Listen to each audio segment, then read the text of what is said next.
Aquella madrugada de octubre olía a lluvia vieja y a café recalentado.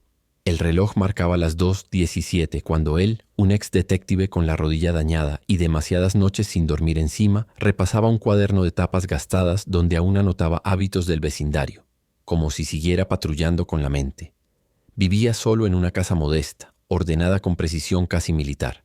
Herramientas limpias, una radio antigua encendida en volumen bajo y una lámpara amarillenta que dejaba sombras firmes sobre el escritorio. Desde su retiro forzoso había aprendido a llenar el silencio con rutinas, clases nocturnas de criminología, caminatas cortas al amanecer y llamadas regulares a su hija adolescente, siempre en los días impares. Aquella era una de esas noches donde el cuerpo parecía en pausa, pero el instinto seguía de guardia, hasta que el teléfono vibró con ese sonido que parte el pecho antes que la mente reaccione. El nombre de su hija apareció en la pantalla junto a una foto desactualizada, sonrisa tímida, frenos en los dientes, una camiseta con manchas de pintura. Al contestar, su voz llegó entrecortada, hecha de respiraciones rápidas y palabras apretadas. Estaba en la comisaría, herida, acusada falsamente por su padrastro. Pidió que él fuera. No necesitó más. El exdetective se levantó sin pensar, tomó la chaqueta pesada que aún olía a noches de lluvia, su libreta y una linterna vieja, costumbre de otro tiempo, y salió. Afuera, la calle estaba vacía, brillando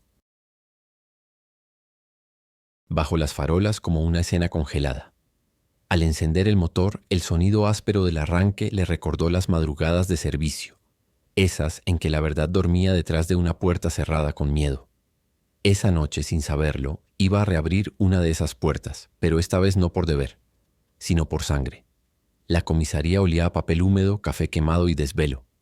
Las luces frías del pasillo dibujaban un color gris sobre todo, incluso sobre los ojos de los que esperaban. Al llegar, lo primero que vio fue a su hija sentada en una silla de plástico azul, con el cabello desordenado y un rastro seco de sangre bajo la nariz. Tenía la mirada fija en el suelo, como si contara los mosaicos para no quebrarse. A su lado, el padrastro, impecable, con una camisa blanca sin una sola arruga, hablaba en voz medida, fingiendo calma, mostrando un pequeño corte sobre la ceja como prueba de su agresión. Era la clásica escena que él conocía de memoria, el agresor que ocupa el espacio, que narra antes de ser preguntado, que intenta moldear la verdad a su favor.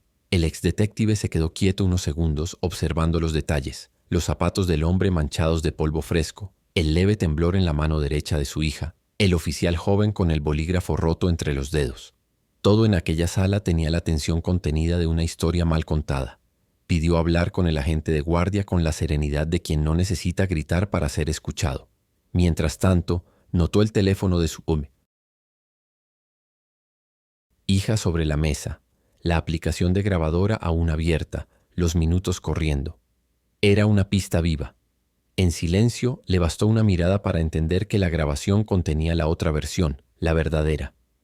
En ese instante, la experiencia y el amor se mezclaron en una misma corriente. No iba a permitir que la manipulación se repitiera, ni que la verdad se quedara atrapada entre burocracias. El oficial joven, de rostro aún limpio de cinismo, los hizo pasar a una pequeña sala con paredes cubiertas de carteles sobre derechos de víctimas. Allí, el exdetective volvió a observar con precisión de relojero los movimientos del padrastro, la forma en que tocaba su propio corte cada vez que mencionaba autodefensa, el modo en que desviaba la mirada cuando la palabra menor aparecía en la conversación. Había visto ese lenguaje corporal cientos de veces. No era el de un hombre asustado, sino el de alguien calculando. Cuando el oficial le preguntó si quería hacer una declaración, el exdetective contestó sin dudar: «Solo quiero que registren todo y que revisen las cámaras del edificio. El síndico las tiene». El joven asintió, aún sin comprender el peso de lo que acababa de oír. Mientras tanto, el síndico, un hombre canoso con abrigo de lana y cara de sueño, llegó con un pendrive colgando de un llavero metálico. Dijo haber revisado las cámaras del pasillo y del ascensor. En las imágenes, el padrastro aparecía golpeando la puerta del departamento, gritando algo antes de que la adolescente saliera intentando defenderse. No hubo provocación ni ataque previo, solo miedo. El silencio en la sala se volvió denso. El ex detective se inclinó ligeramente hacia el oficial y añadió con voz firme: también hay un audio grabado durante la llamada al 911. Ella lo activó sin que él notara. En su tono no había rabia, solo la calma del que sabe que los hechos, cuando están bien documentados, hablan más fuerte que cualquier lágrima falsa. Las piezas comenzaron a encajar con la precisión de un viejo caso reabierto. El audio mostraba la respiración entrecortada de la chica, el sonido seco de un golpe y la voz del padrastro diciendo frases que, fuera de contexto, parecían desesperación, pero en conjunto eran puro control. El exdetective pidió que todo se resguardara bajo cadena de custodia: audio, video, parte médico y registro del 911. En su interior, una mezcla de orgullo y rabia se movía como corriente eléctrica. Orgullo por la sangre fría de su hija, rabia porque tuvo que aprender a sobrevivir de esa manera. Observó al joven oficial anotar cada detalle y en silencio recordó su propia formación. Los buenos agentes no nacen, se despiertan en noches como esa. Cuando el médico de guardia entregó el informe preliminar, el aire de la sala se volvió aún más pesado. Fracturas antiguas, hematomas de distintas etapas de curación, señales de violencia repetida. La adolescente bajó la mirada y el exdetective apretó los puños dentro de los bolsillos de la chaqueta. No dijo nada. No hacía falta. En su mente todo se ordenaba como una línea de tiempo. Agresiones previas, manipulación emocional, silencio doméstico. El padrastro, hasta entonces confiado, empezó a perder el color cuando el oficial le informó que quedaría detenido para declaración ampliada.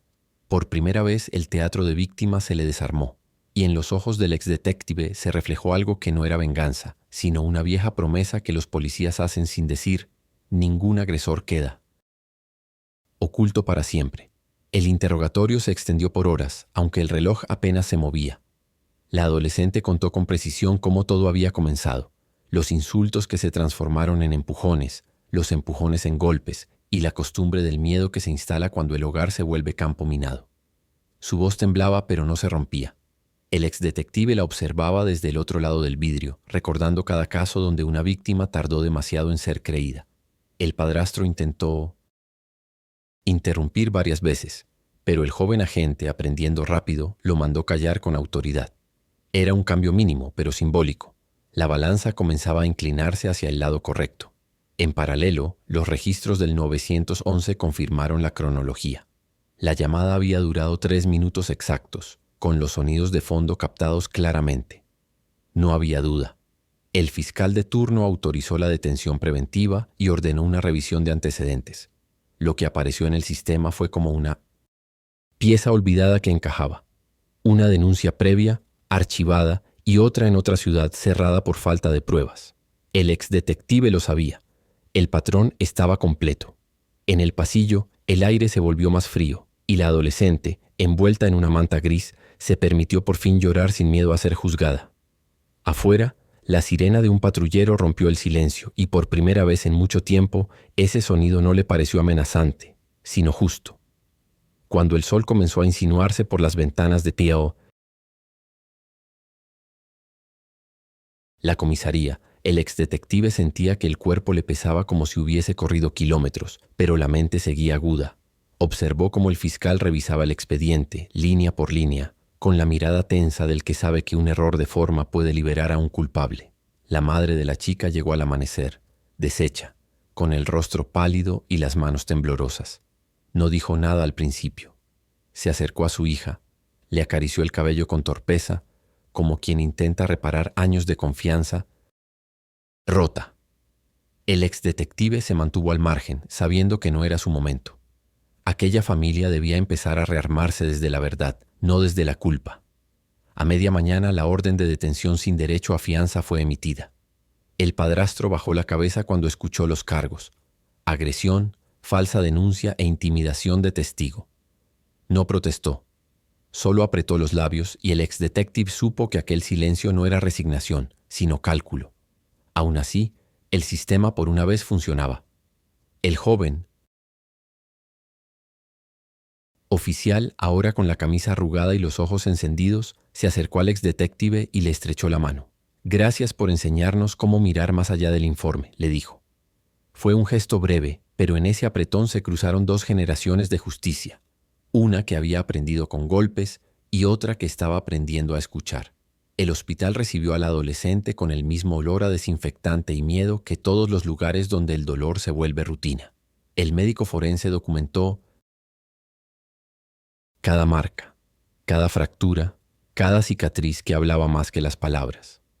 El exdetective permaneció cerca pero sin invadir, dejando que su hija tuviera espacio para procesar el peso del examen. Cuando el informe médico fue remitido al Departamento de Justicia y a CPS, supo que el caso ya no era solo familiar. Se había convertido en una causa institucional. La madre, todavía en shock, firmó la autorización para el divorcio y las medidas de protección. En el rostro del exdetective había cansancio, pero también una calma distinta, esa que nace cuando la verdad por fin tiene respaldo escrito. Si has llegado hasta aquí, dime desde dónde estás viendo esta historia. A veces uno no imagina cuánto cambia escuchar una verdad que podría ser la de cualquiera. Saber desde qué lugar del mundo estás leyendo también es una forma de compartirla, porque detrás de cada pantalla puede haber alguien que todavía no se ha atrevido a hablar. A los pocos días, el caso tomó forma dentro del sistema judicial. El audio, las cámaras del edificio, los antecedentes y el informe médico tejieron un relato imposible de desmontar. El padrastro fue trasladado a un centro de detención, mientras la hija iniciaba terapia con una psicóloga especializada en trauma infantil.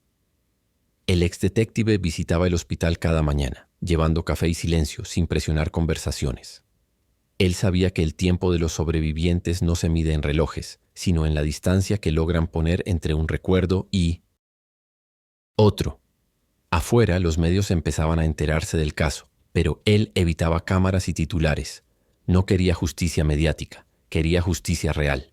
Con el paso de las semanas, la investigación avanzó como un engranaje bien engrasado.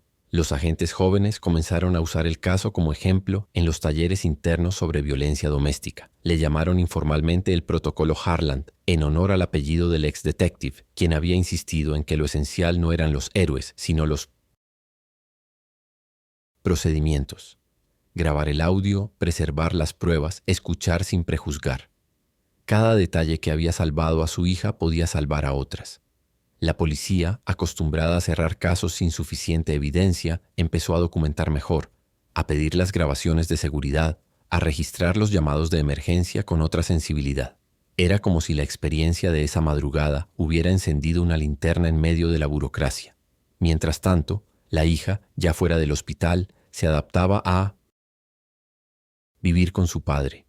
El cuarto que había sido depósito se transformó en un espacio cálido, lleno de libros, plantas pequeñas y una guitarra que él había guardado durante años. Había conversaciones lentas, pausadas, con silencios que ya no pesaban tanto. La adolescente retomó sus estudios y, a sugerencia de su terapeuta, comenzó a escribir sobre su experiencia. Lo que empezó como un ejercicio de sanación se volvió un proyecto escolar, un texto titulado Escuchar salva. Cuando lo leyó frente a la Sainoy es análisis. Clase. Algunos compañeros lloraron, otros aplaudieron.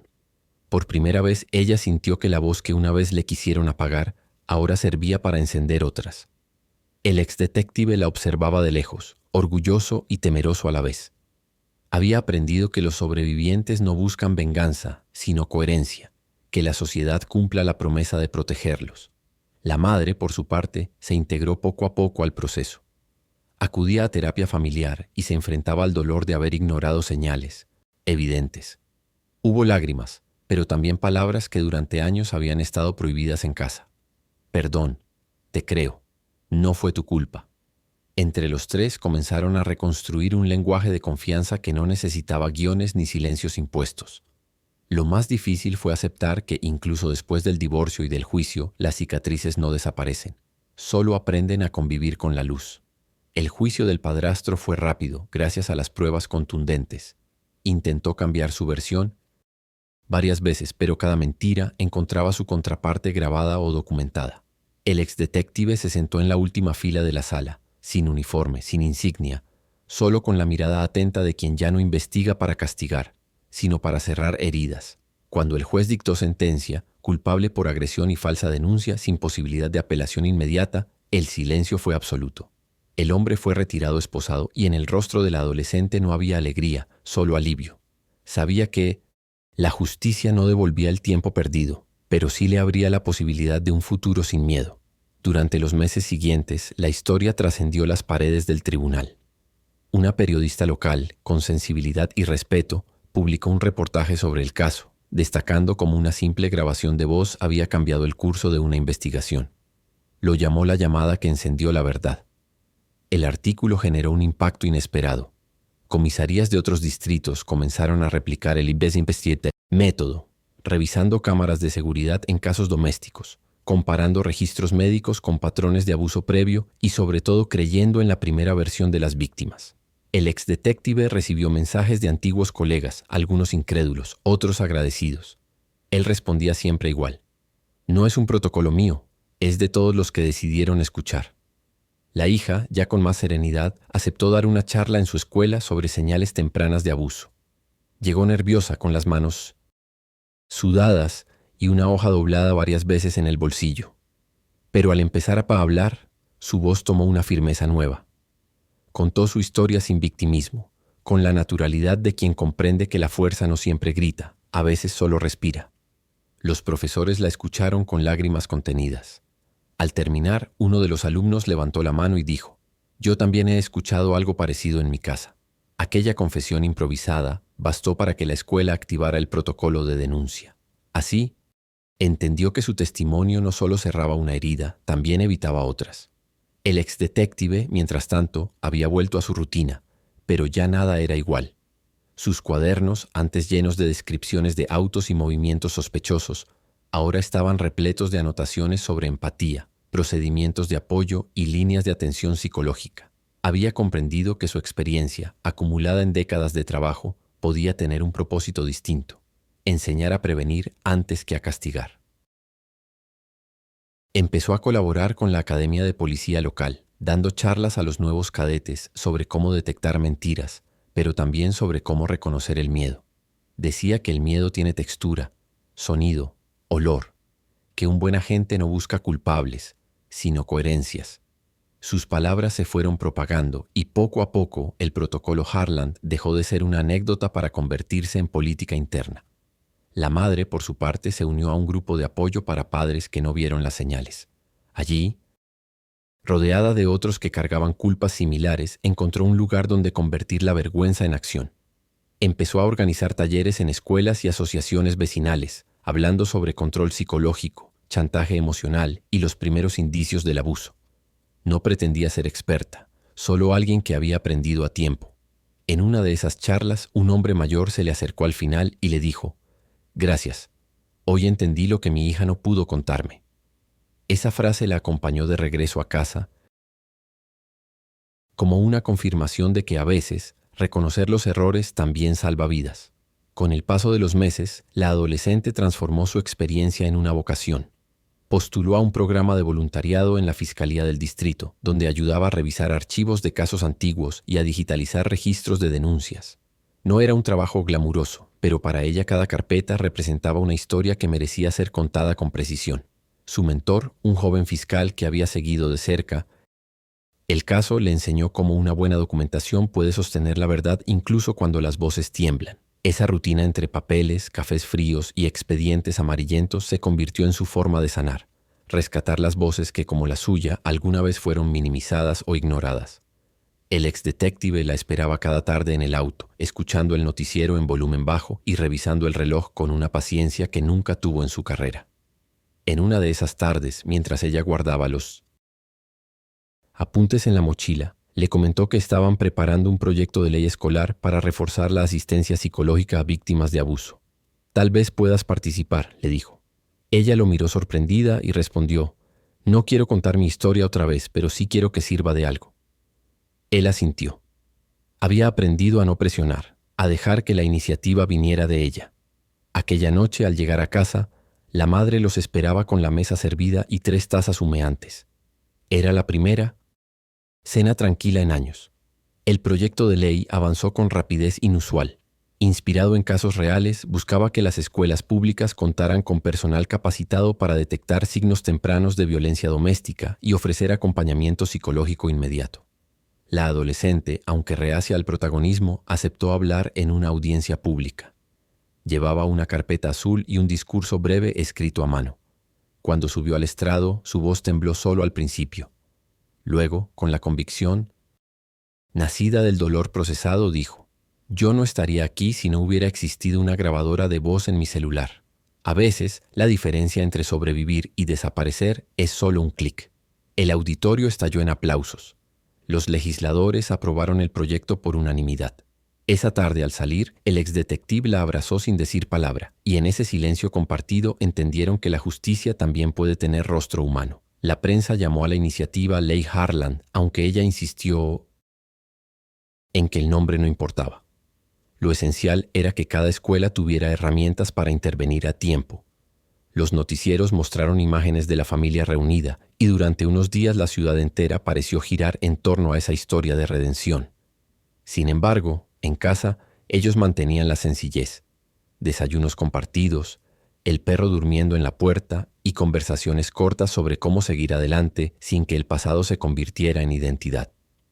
En la habitación de la joven, sobre el escritorio, había un papel pegado en la pared que decía: «La verdad no se grita, se demuestra». Era una frase suya, escrita en tinta azul, que con el tiempo se volvería lema de una generación. Mientras la familia recuperaba su ritmo, el joven oficial que había participado en aquella madrugada comenzó también su propio cambio. Pidió traslado al área de delitos domésticos, convencido de que podía marcar una diferencia. Asistió a cursos, creó redes con psicólogos y trabajó en la redacción de un manual operativo basado en la experiencia Harlan. En las entrevistas internas repetía una frase que había aprendido esa noche: «Un buen policía no es quien arresta más, sino quien escucha mejor». Sus superiores lo promovieron y pronto se convirtió en un referente para nuevos agentes. El exdetective lo observaba con una mezcla de orgullo y esperanza. Ver a otro seguir el camino era como asegurar que la historia de su hija no quedaría en el olvido. En el barrio, la vida también siguió su curso. Los vecinos, que antes evitaban hablar del tema, ahora lo mencionaban con respeto. Algunos padres se acercaban al exdetective para pedirle consejos sobre cómo reaccionar ante señales sospechosas. Él los escuchaba con paciencia, recordándoles que no hacía falta ser policía para proteger, solo tener el valor de creer.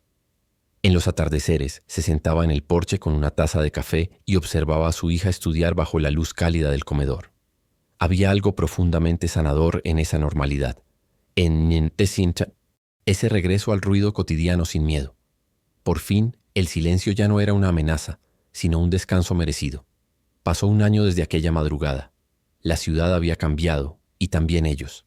La adolescente, ahora con 18 años, fue invitada a hablar en un congreso sobre políticas de protección infantil. Su ponencia se titulaba «La prueba más simple puede salvar una vida».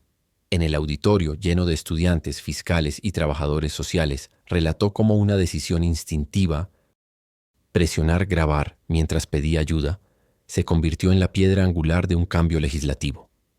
El público la escuchaba en silencio y entre ellos el joven oficial y el fiscal del caso se cruzaron una mirada cómplice. Ambos sabían que estaban presenciando algo más que una conferencia. Era la confirmación de que el sistema, por una vez, había aprendido de sus errores. El exdetective, sentado al fondo del salón, no pudo evitar recordar la primera vez que la escuchó llorar al otro lado del teléfono. Ahora esa voz estaba firme, segura, y hablaba no solo por ella, sino por cientos que aún callaban. Cuando terminó el discurso, la ovación fue larga, cálida, sin estridencias. La madre, con lágrimas contenidas, le tomó una foto desde su asiento, sabiendo que esa imagen, su hija de pie frente al mundo, era la prueba de que la oscuridad también puede generar raíces. En el pasillo, mientras recogían los papeles, la joven dijo en voz baja: «Papá, creo que por fin todo tiene sentido». Él no respondió. Solo le pasó un pañuelo, porque a veces el orgullo también se llora.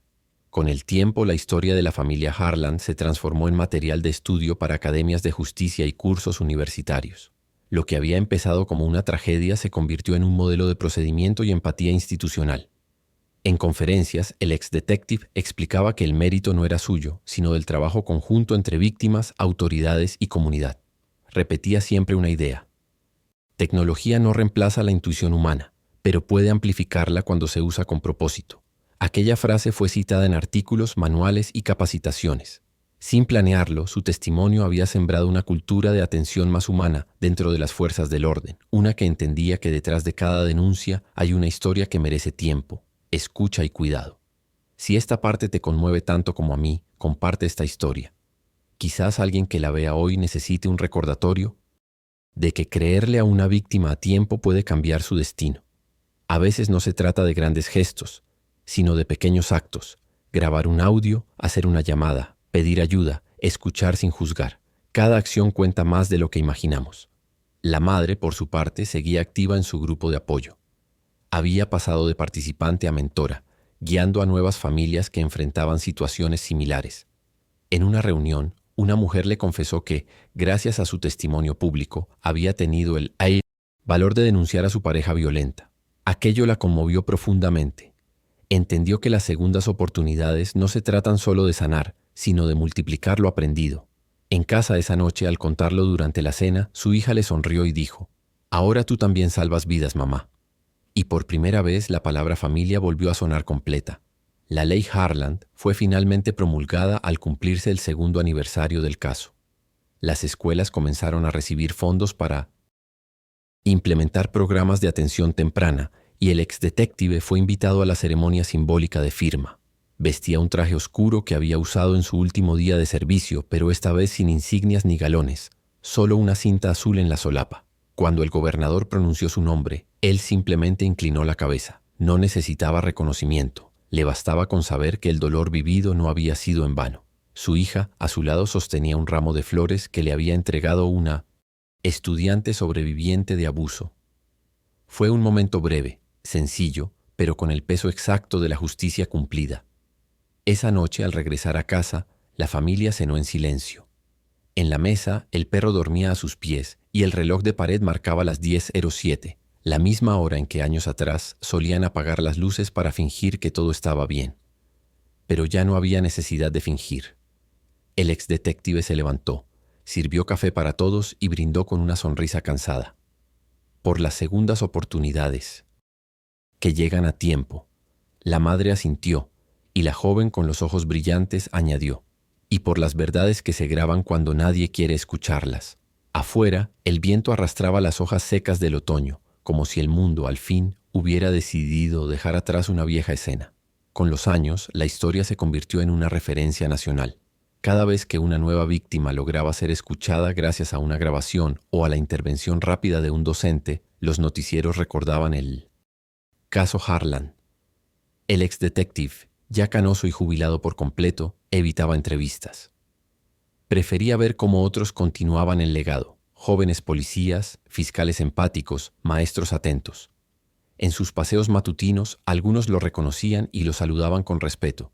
Él respondía con un gesto leve, consciente de que la verdadera recompensa era ver que la sociedad se movía, aunque fuera lentamente, hacia un sentido más humano de justicia. No necesitaba monumentos. La evidencia del cambio estaba en la tranquilidad de su hija. Ella, ya en la universidad, estudiaba Derecho y colaboraba con una organización dedicada a la defensa de menores. En sus conferencias decía que su padre le había enseñado que la justicia empieza en los detalles, no en los titulares. Cuando una periodista le preguntó si aún tenía miedo, respondió: «El miedo no desaparece, solo cambia de lugar. Ahora vive detrás de mí, no delante». Su respuesta recorrió las redes y se volvió viral. Pero para ella no era una frase inspiradora, era su verdad cotidiana. Esa noche, al llegar a casa, encontró a sus padres viendo una película vieja en el sofá, riendo bajito. Se sentó entre ellos y en ese gesto simple comprendió que la reparación no siempre suena a triunfo. A veces solo suena a hogar. Una tarde de primavera, el joven oficial, ahora teniente, visitó al exdetective en su casa. Llevaba en las manos una carpeta con el nuevo manual de procedimientos, actualizado y aprobado oficialmente como Protocolo Harland. Les pidió que lo firmara, no como autor, sino como testigo. «Usted encendió la primera chispa», dijo. El exdetective sonrió, tomó la pluma y escribió una sola frase en la portada: «La verdad no tiene dueño». Luego, mientras el teniente se marchaba, observó por la ventana el reflejo del sol en el capó del patrullero y sintió una paz que no recordaba desde hacía años. Era como cerrar un caso pendiente, pero esta vez no en los archivos, sino en el alma. En los días siguientes, la rutina volvió a su ritmo sereno. La madre seguía con sus talleres, la hija con sus estudios y el exdetective con su jardín, donde cada planta llevaba el nombre de una persona que había sobrevivido gracias al nuevo protocolo. Había una llamada Esperanza, otra Silencio Roto, y una más pequeña a la que había bautizado Grabación. Decía que era la más fuerte de todas, porque había nacido en la oscuridad. En una tarde de lluvia, mientras podaba las ramas, levantó la vista hacia el cielo gris y pensó que, a veces, la justicia no se mide en sentencias ni en titulares, sino en el simple hecho de poder dormir sin fantasmas.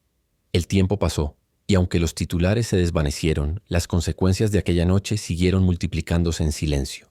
Las estadísticas mostraban un descenso en los casos archivados y un aumento en las denuncias sostenidas con evidencia. Pero lo que más conmovía al exdetective eran las cartas que llegaban de distintas partes del país, maestras, madres, jóvenes, incluso policías novatos que le escribían para agradecerle. En una de ellas una chica decía: si no fuera por lo que aprendí viendo tu historia, quizá nunca habría grabado esa llamada.